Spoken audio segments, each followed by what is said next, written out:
Right, February update. It drives. It's pretty much done. The last thing to do is the gearbox tunnel, which I've done tonight. Currently, I've made another hole in the side of it, just so I can have access to, a lot easier access to the gearbox level gauge, things like that. As I quickly discovered, it being mounted up on the firewall was a horrendous idea. I'll show you where that is, and then I can walk you through some other stuff. So it's down there behind the that rocker cover. It's a pig. It's so tight. So I realised that at the time the gearbox tunnel was off, we could just pop it off at the other end and dip it and fill it that way, because obviously this was a completely dry box. So we have broken the engine in. We did that in 3 20-minute run-ins. To be honest, we weren't breaking the cam in or anything like that. The cam was already a run-in cam, so that was cool. That was fine. Right, you ready? Yeah, cool.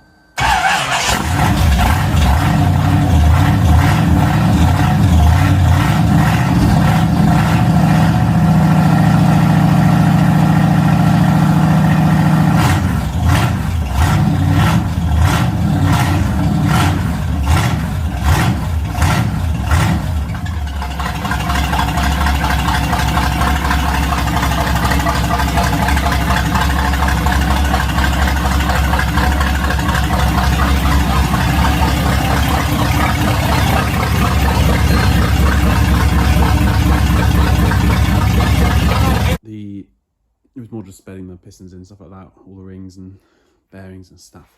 So we just did 20-minute runs. We did 3 20-minute runs up on the RPM. Let it chill. I have since then dumped the fluids. Well, when I say fluids, I mean I just dropped the engine oil, new filter. Discovered that's a pig to get off.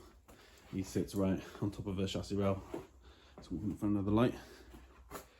But solved that, whatever, worked that out. Then we've taken it for a quick drive, run up the lanes, then had to bring it back and sort some issues. The big issue being the back springs, where the one back spring was knocking on the chassis. But that was more due to the fact that the panhard rod was not set in the correct position.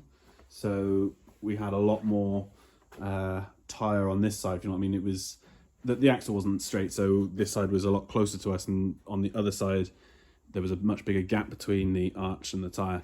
So he's a lot more central now. I've also adjusted the top arms on the shocks, because they're fully adjustable height and which way they face and stuff, and that also then moved away the spring from the frame to solve that.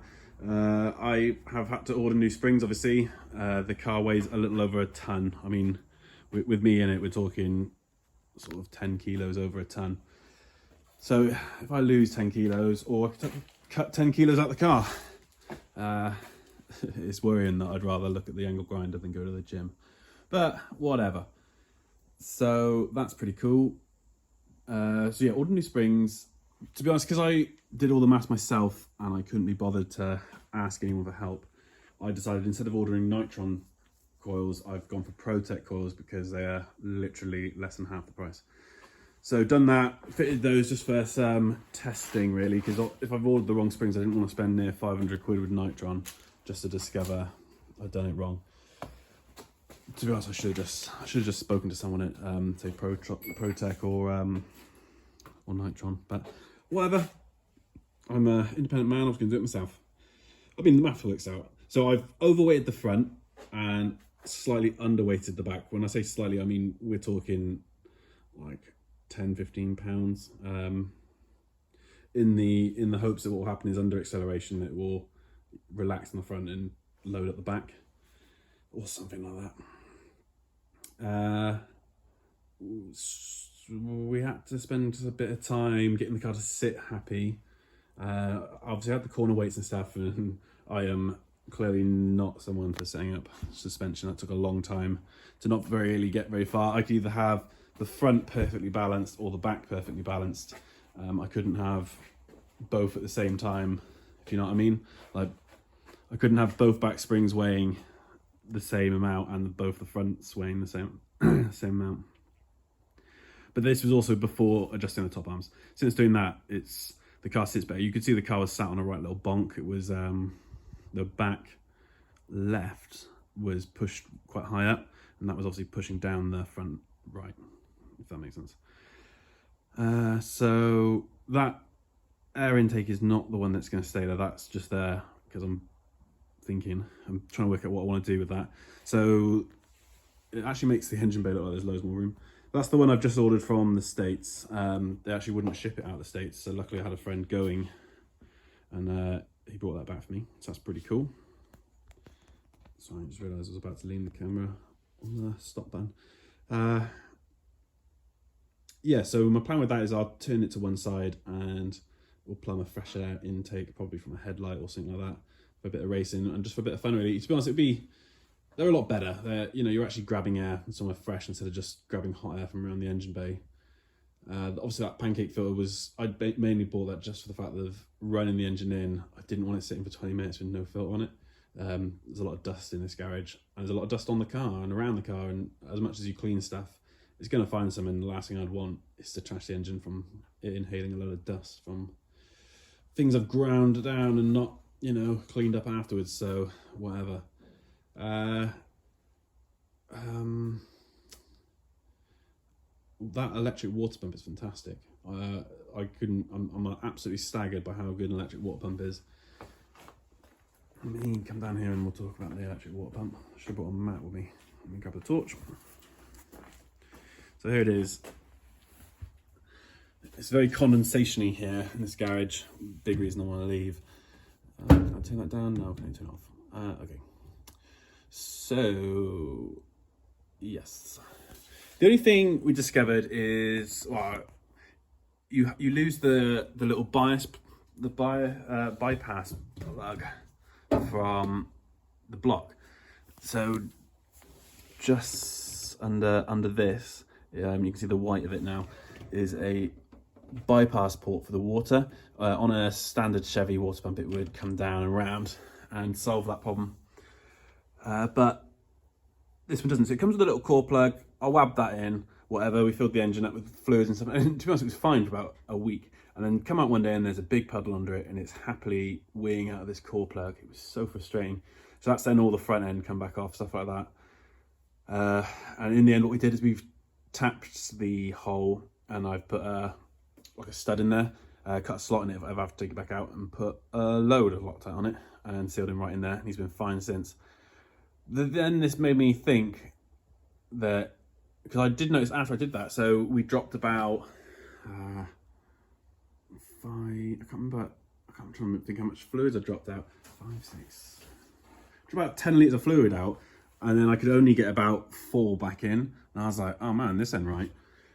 You'd run the pump and stuff, and it, you could hear it was running, but the fluid wasn't changing, so I was like, oh great. And then realised what was happening is that because there's no bypass or anything like that, and I'll have a normal you know the word, whatever's in there, the thermostat, there's no hole in it, so it's not letting the fluid come back up and out. This is just pushing fluid in, or pushing anything, and there's air bubbles. So what I did is I took the thermostat off and drilled a little hole in the thermostat. So now it will continuously flow a small amount of fluid around the block. Then I was able to fill it up properly, which was brilliant. But in the process, while that was off, I thought, I got my friend Gaz just to check. And I said, I'll blip the electric water pump, because I just want to check it works, because it's all well and good, it makes noise and stuff, but I want to see fluid move. So I blipped it and it like gushed. I was like, boof, a hole like that size, when you have that off that whole size of just a spurt of water came straight up and soaked everything. So then that made looking for leaks really hard because everything was covered in coolant. But yeah, when you run the engine and get up to temperature, well, basically it doesn't go up past, at the moment my fan is set to 65 or something. Just because I set it low for running it in, I wanted to make sure the fan was running and stuff.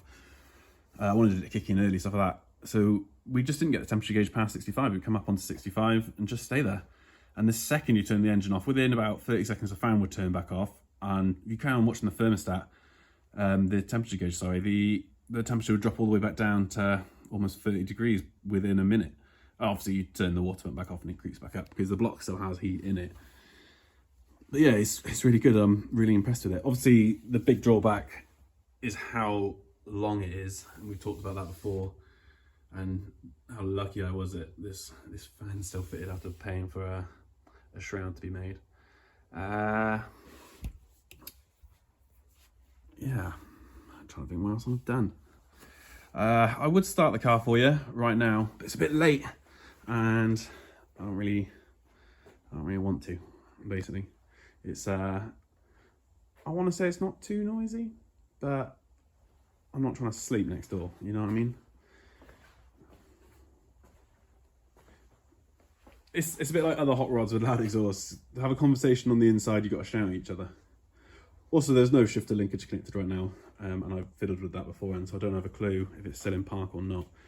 So I would rather not try starting it. I might attach a video right at the end of this video of us taking it up the road. I'll give you some idea how it goes. But yeah, I want to take it home this week is the goal. And then, yeah, onwards and upwards. So yeah, it's booked in for Wheels Day. That's going to be its first big thing. I'm going to try and do a couple of little local drives just to get used to it, check nothing goes wrong. But Wheels Day is where it will be on Good Friday, I think it is. I think it's up in Newbury. I'm saying up in Newbury. I don't know if that's actually up for me or not right now off the top of my head. I think it might be. I'm not really sure. Who knows? Geography was not my strong point. Yeah, we've had a little issues with the back caliper leaked on our drive. I am not sure if that was due to the fact that the bleed nipple wasn't 100% done up, which is 100% my fault. So obviously I tightened that up and stuff, and then there was another drip underneath it, and I've monitored it, cleaned it, and that drip doesn't seem to reappear now, and we don't, like, the pedal doesn't slowly creep down, nothing like that. So I'm unsure. I have had a look at new calipers, annoyingly. So I rebuilt those back calipers at the cost of like £45, which isn't a lot of money to build a caliper. That's pretty cushy, you know, getting the seals, new pistons, stuff like that, and a couple of hours of your life. And obviously I sandblasted them and repainted them, whatever, cool. But I've discovered that a pair of brand new calipers, all right, aftermarket, not original Volvo, are 75 quid. I was like, oh, if I'd have seen that, I'd have just bought those and painted them instead of spending half a day sandblasting them in my garage. But whatever. But yeah, I've got a different gripe with that currently. Trying to work out if it comes with bleed nipples or not. The eBay seller, there's a little thing in the eBay thing where it says, you know, bleed points, and it says it doesn't come with them. So I messaged them and says, ask, does it come with them? No, it doesn't come with them. But in every picture it shows them. So I said, oh, well, these pictures of the exact caliper. And they then sent me a link. They actually sent me 2 more pictures. Said, yep, these are the exact calipers, and they clearly have bleed nipples. So yeah, whatever. But yeah, all right, that's a wrap for this month. Hopefully, well, definitely the next video for next month should be in my own garage. It should be pretty cool, or out and about moving. Yeah, right, take it easy.